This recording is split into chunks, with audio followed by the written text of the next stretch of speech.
අයිබෝන් දරුණේ අපි මේ වීඩියෝ එකෙන් කතා කරන්න බලාපොරොත්තු වෙන්නේ 2025 උසස් පෙළ තාක්ෂණය සඳහා විද්‍යා විෂය MCQ පේපර් එකේ භෞතික විද්‍යාව කොටසට අදාළ MCQ ගණන් කොටස් ටික. ඒකට ඔයාලා දන්නවා SFT පේපර් එක හැදිලා තියෙන ගණිතයේ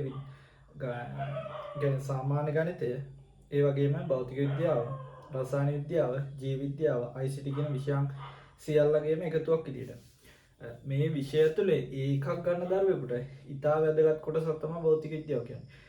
මේ විෂය භෞතික විද්‍යාව කියන්නේ හරියට විෂය හදවත වගේ තියෙන භෞතික විද්‍යාව. මොකද විශ්වවිද්‍යාලයට ගියත් තියෙන වල භෞතික විද්‍යාව. එහෙම නැතුව වෙන කොහට හරි ගියත් අපවල තියෙන භෞතික විද්‍යාව ආශ්‍රයෙන් ඇති වෙන ගැටලු විසඳීමේ හැකියාව තමයි තාක්ෂණයේදී විෂය ධාරාව හදාන ශිෂ්‍යයෙක්ගේ බලාපොරොත්තු වෙන්නේ. ඇත්තටම තාක්ෂණ වේදය ඇතුළේ තියෙන්නම බහුතරය භෞතික විද්‍යාත්මක සංකල්ප. ඒවා ඉංජිනේරුමය සංකල්ප බවට පරිවර්තනය වෙලා තියෙන්නේ. අපි බලමු 2025 පේපර් එකේ මොනවද අහලා තියෙන්නේ භෞතික විද්‍යාව සම්බන්ධ ගැටලු. right අපි බලමු පළවෙනි ගැටලු. මම ගා මේක තියෙනවා පේපර් එකේ. පේපර් එක තියෙනවා ස්ක්‍රීන්ෂොට් ටිකක් තියෙන්නේ. ඒ වගේම මේ ගාන පටන් ගන්නේ 38 වෙනි ගාන ICT කොටස ඉවර වෙනවා. ICT MCQ 38ට වෙනකන් ඇවිල්ලා තිනවා. 39 ගණන් 50 දක්වා ඇවිල්ලා තියෙන්නේ භෞතික විද්‍යාව කියන ඒකකෙන්. භෞතික විද්‍යාව කියන්නේ ඒකක ගණනාවක් එකතු වෙලා හැදිලා තියෙන්නේ. නමුත් මේ විෂයට අදාළව ගණන් ඇවිල්ලා තියෙනවා 12ක් ඇවිල්ලා තියෙනවා. MCQ 12ක් ඇවිල්ලා තියෙනවා භෞතික විද්‍යාව කොටසෙන්. ඉතින් විෂයට අලුත් කෙනෙක් නම්, අලුතෙන්ම විෂය පටන් ගන්න කෙනෙක් නම් ඉදිරි මාස 6 2026ට 26 විභාග ගත්තොත් ඇත්තටම තියෙන්නේ තව මාස 6ක් 7ක් උඩින්ම වැඩි වුණොත් 8ක්. එතකොට මේ කාලය තුල ඔබ සූදානම් විය යුතුයි මේ 2026 පේපර් එකට. එතකොට 2026 පේපර් එක අපි හරියට කරන්නේ කොහොමද? 2026 පේපර් එක ලියන්නේ කොහොමද? සියලු තීරිය ඇතුළේ සියලු කොටස් අපි මේ මාස 6 කවර් කරනවා. ඉතින් අපේ WhatsApp group එකක් තියෙනවා. ඒකත් එක්ක join වෙන්න පුළුවන්. ඒකකට යන්න දැන්ට ඔයාලා ෆේල් වෙයි කියලා මට්ටමේ හිටන දරුවෙකුට මේ මාස 6 හොඳටම ප්‍රමාණවත්. ඒ පාස් එකට යන්න. මොකද මේ විෂය ඇතුලේ තියෙන කොටස් හරියට පොයින්ට් වයිස් ගත්තාම, ඒ කියන්නේ පොයින්ට් එකෙන් පොයින්ට් එක ගත්තාම මාස 6ක කාලයක් ඉතාම ප්‍රමාණවත්. මේ කාලය ඒ පාස් එකට යන විශ්වවිද්‍යාලයට යන්න. ඉතින් අපි ලැහැත් වෙලා ඉමු ඉදිරියේදී මේ ගණිතමය සංකල්ප, රසායන විද්‍යාත්මක සංකල්ප, මූලික තියරි කොටස් කවර් කරගෙන ඉදිරි මාස 6 තුලද ඒ පාස් එකට යන්න. රිවිෂන් අපි කරන්න බලාපොරොත්තු වෙනවා. තියරි පටන් අරන් මාසයකට පස්සේ. තියරි පටන් ගන්නවා මේ එන ජනවාරි වල, පෙබරවාරි වල පටන් ගන්නවා ඒත් එක්කම රිවිෂන් එක. ඒතකොට තියරි පටන් අරන් රිවිෂන් එකක් පටන් ගන්න පුළුවන්ද? පුළුවන්. ඒ විදිහ අපේ මෙතඩ් එකක් තියෙනවා. දැන්ට ඔයාලා දන්න තියරි වලින් උත්තර ලියන්න පුළුවන් ඒවා පටන් ගන්න. ඒ අතර අපි මාස 3ක කාලයක් තුල සම්පූර්ණ විෂය කවර් කරනවා. පැය 300කට අධික කාලයක් අපේ ප්‍රෝග්‍රෑම් එක රන් කරන්න අපි බලාපොරොත්තු වෙනවා ඒ මාස 3 ඇතුළත. හරිද? මම මේ කියපුවා ඔයාලට සවිස්තරාත්මකව අපි ගෲප් එකත් එක්ක ජොයින් වෙලා දැනගන්න පුළුවන්. එතනම මේ විෂයට ඒකක් ගන්න යම් දරුවෙක් බලාපොරොත්තු වෙනවා නම් අනිවාර්යයෙන් මේ ප්‍රෝග්‍රෑම් එකත් එක්ක එකතු වෙන්න ඕනේ. ඉදිරි මාස 6 ඉතාම තීරණාත්මකයි. right අපි යන් 39 වෙනි ගානට. මේක දීලා තිනවා ඇම්පියර් පැය ඒකක මගින් ප්‍රකාශ කරන ලබන භෞතික රාශිය කුමක්ද? ඇම්පියර් පැය ගුණිතයක් දීලා තියෙන්නේ. ඇම්පියර් පැය AH ඇම්පියර් පැය. මෙන්න මේ ගුණිතය මගින් ප්‍රකාශ කරන ලබන භෞතික රාශිය කුමක්ද? 39 වෙනි ගැටලුව. sorry 39 වෙනි ගැටලුව. භෞතික රාශිය කුමක්ද? දැන් අපි දන්නවා ඇම්පියර් පැය. මේක ධාරා විද්‍යුතයට අදාළ ගැටලුවක්. එතම ධාරා විද්‍යුතයේ ශක්තිය, කාර්ය ශක්තිය සමතාව, ඊට පස්සේ බලය, ඊට පස්සේ ගියපහම භ්‍රමණ චලිතය, ඒ කොටස් ගත්තාම ওই කොටස් අතර එකිනෙකට අන්‍යෝන්‍ය සම්බන්ධතාවයක් තියෙනවා. එකිනෙකට අන්තර් සම්බන්ධතාවයක් තියෙනවා. අපි හිතමු එක කොටසක් ඉවර කරලා තව කොටසකට යනවා. ඒ කොටසේ හම්බ වෙනවා අනිත් කොටසේ. එතකොට දැන් මේක අපි හිතමු මේකේ ආරෝපණ ප්‍රමාණය මයින්ඩ් අතර මේ කියන කාරණාව එච්චරම වැදගත් වෙන්නේ නැහැ. අපි හිතමු PT දීලා තිබ්බා කියලා. PT ගුණිතය මගින් ලබා දෙන්නේ කුමක්ද කියලා දීලා තිබ්බා කියලා හිතමු.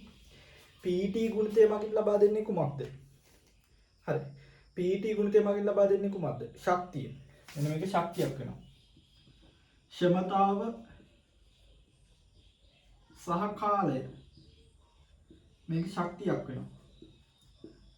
ශක්තියක් වෙනවා. මේ ශක්තිය කියන උත්තරේ MCQ එකේ එක කොටසකට දීලා තියෙනවා. MCQ එකේ එක කොටසකට දීලා තියෙනවා. උත්තරයක් විදිහට ශක්තිය කියලා. ශක්තිය එන්නේ මෙන්න මේකේ. මෙන්න මේකේ ශක්තියක් නිර්මාණය වෙනවා. අපි දන්නවා ඇම්පියර් ප්‍රමාණය ගණනය කරන්නේ කූලෝම් ප්‍රමාණය කාලයෙන් බෙදලා. ඇම්පියර් ගණන. එහෙම නැත්නම් ධාරාව කෙනෙක් කියන්නේ ආරෝපණ ප්‍රමාණය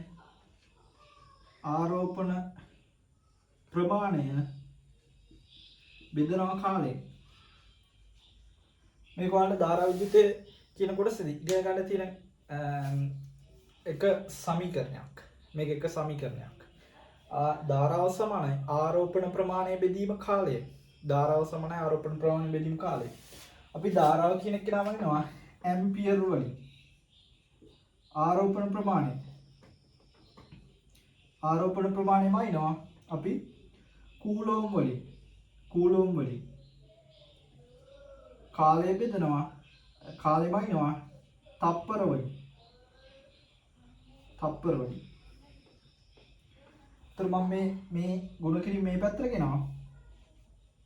AS සමානයි C කියලා එනවා. කූලෝම් ප්‍රමාණය.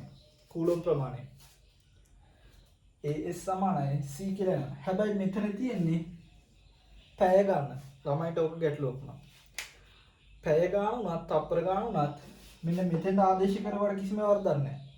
ආරෝපණ ප්‍රමාණය තප්පර වලින් මුඩ කෙරුවත් ආරෝපණ ප්‍රමාණය පැය වලින් මුඩ කෙරුවත් ලැබෙන්නේ එකම ඒකකයක්.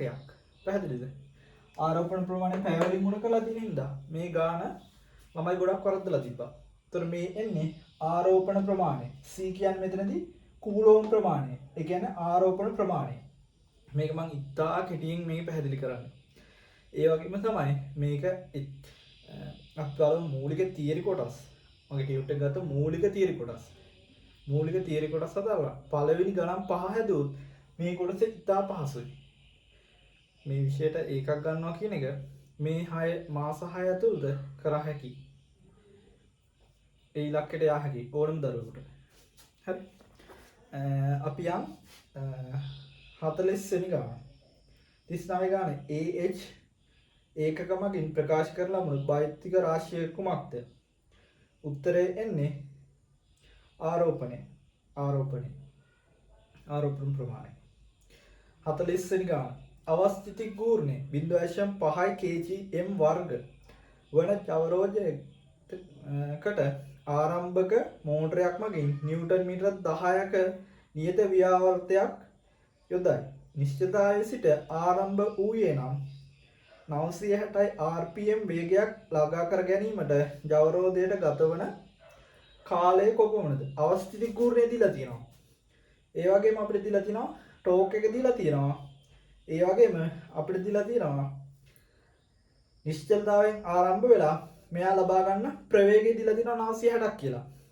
මම මේ පේපර් එක යටින් දානවා. පේපර් එක ඩවුන්ලෝඩ් කරගන්න. ඒ වගේම මේක වීඩියෝ එක එඩිට් කරද්දී මේක මේ ඔයාලා බලලා එඩිට් කරලා තියෙන්නේ. මම හිතන්නේ මේක පැත්තෙන් වැටෙනවා. රයිට්. එතකොට මේ අවස්ථාවේදී මේක 960යි එක කොටසක් අවසාන ප්‍රවේගය 960යි ආරම්භක ප්‍රවේගය 0යි. ඒ වගේම අවස්ථික ගූර්ණය දීලා තියෙනවා. ඒ වගේම අපිට දීලා තියෙනවා ටෝක් එක. අපි දන්නවා ටෝක් එක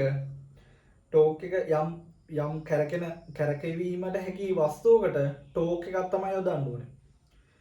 කැරකැවීමට හැකි වස්තුවකට යෙදිය යුත්තේ බලයක් නෙමෙයි ටෝක් එකක්. එහෙම නැත්නම් ඒකට කියනවා ව්‍යාවර්තය කියලා. සිංහලෙන් කියන්නේ ව්‍යාවර්තය. එතකොට කැරකෙන්න පුළුවන් යමකට යොදන්න ඕනේ ව්‍යාවර්තයක්. ඒක රේඛීය ගමන් කරන යම් වස්තුවකට යොදන්න ඕනේ බලයක්. එතකොට මේ දෙක අතර රේඛීය සහ සරල රේඛීය සහ භ්‍රමණ චලිතය කියන දෙකම එක හා සමානව අපි පුරුදු වෙලා යන්න ඕනේ විභාගයට යද්දී. ඒතර මම මේ ගැටලුව ගොඩනගන්න උත්සාහ කරනවා.